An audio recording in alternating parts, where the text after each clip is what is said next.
श्री कृष्ण गोविंद हरे मुरारी, हे नाथ नारायण वासुदेवा।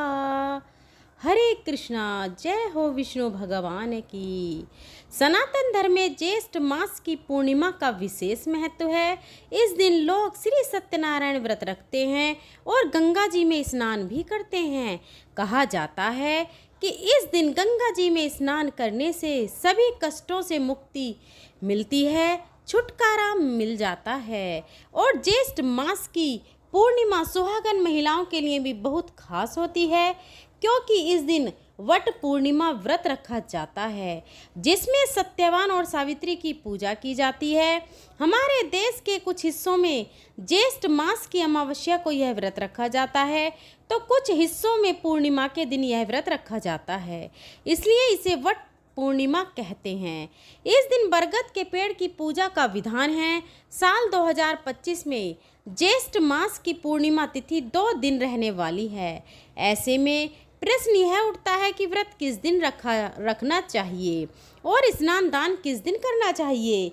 क्या दोनों दिन व्रत कर सकते हैं या दोनों दिन स्नान दान कर सकते हैं? साथ ही साथ इस बार पूर्णिमा तिथि पर भद्रा भी लग रही है, तो चलिए जानते हैं पूर्णिमा तिथि कब से कब तक रहेगी, व्रत किस दिन रखा जाएगा, चंद्रोदय का समय क्या रहेगा और पूजा के शुभ मुहूर्त कब से कब तक रहेंगे।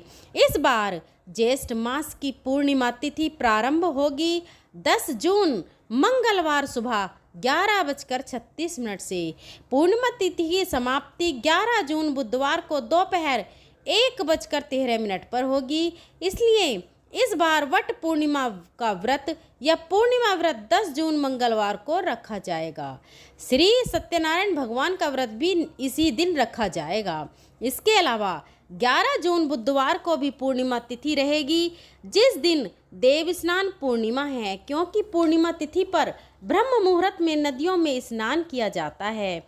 मान्यता है कि ब्रह्म मुहूर्त के समय सभी पवित्र नदियों के जल में देवी देवता भी स्नान करते हैं, और क्योंकि 10 जून को ब्रह्म मुहूर्त के समय पूर्णिमा तिथि विद्यमान नहीं है, इसलिए पूर्णिमा का स्नान बुधवार को ही किया जाएगा।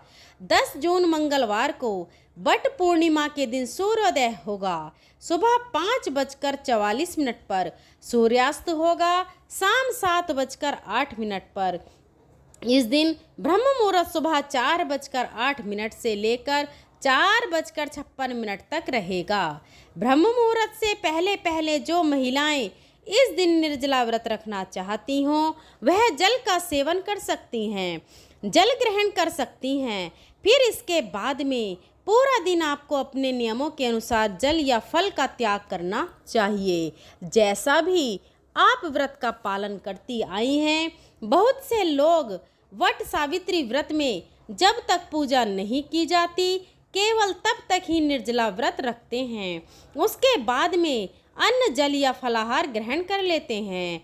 अभिजीत मुहूर्त रहेगा सुबह 11:59 से लेकर दोपहर 12:53 तक, और इस बार सर्वार्थ सिद्धि योग में पूर्णिमा का व्रत रहेगा। सिद्धि योग दोपहर 1:45 तक रहेगा और बाद में साध योग प्रारंभ हो जाएगा। इस दिन चंद्रोदय होगा शाम 6:36 पर।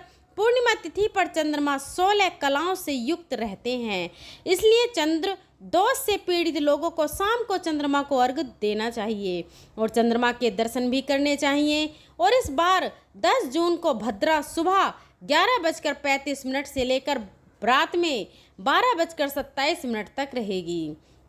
भद्रा का वास लेकिन स्वर्गलोक में रहेगा, जिस कारण यह पृथ्वी लोक पर अशुभ नहीं रहेगी। इसलिए आप पूजा पाठ से संबंधित कोई भी कार्य दिन भर कर सकते हैं। अब जानते हैं 11 जून के मुहूर्त के बारे में। तो 11 जून बुधवार को सूर्योदय होगा सुबह 5:44 पर, सूर्यास्त होगा शाम 7:08 पर।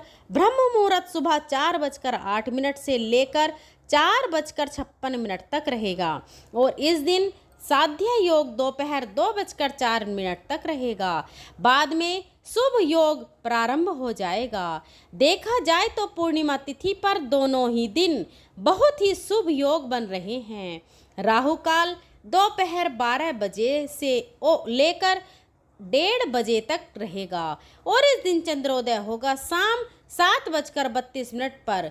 कुछ लोग जो गलती से 10 जून मंगलवार को पूर्णिमा का व्रत न रख पाए हों, जानकारी के अभाव में यह आप व्रत नहीं रख पाए हों, और अगर आपने 11 जून बुधवार को व्रत रखा है तो ध्यान रखिएगा कि शाम के समय चंद्रमा के दर्शन करते समय पूर्णिमा तिथि इस दिन विद्यमान नहीं रहेगी और पूर्णिमा तिथि पर चंद्र देवता की पूजा तभी फलित ज़्यादा मानी जाती है जब पूर्णिमा तिथि भी हो और चंद्र दर्शन का शुभ समय भी प्राप्त हो रहा हो। अखंड सुहाग और परिवार में सुख समृद्धि की कामना से इस दिन वट वृक्ष, पीपल के वृक्ष की और तुलसी जी की पूजा करके परिक्रमा करनी चाहिए।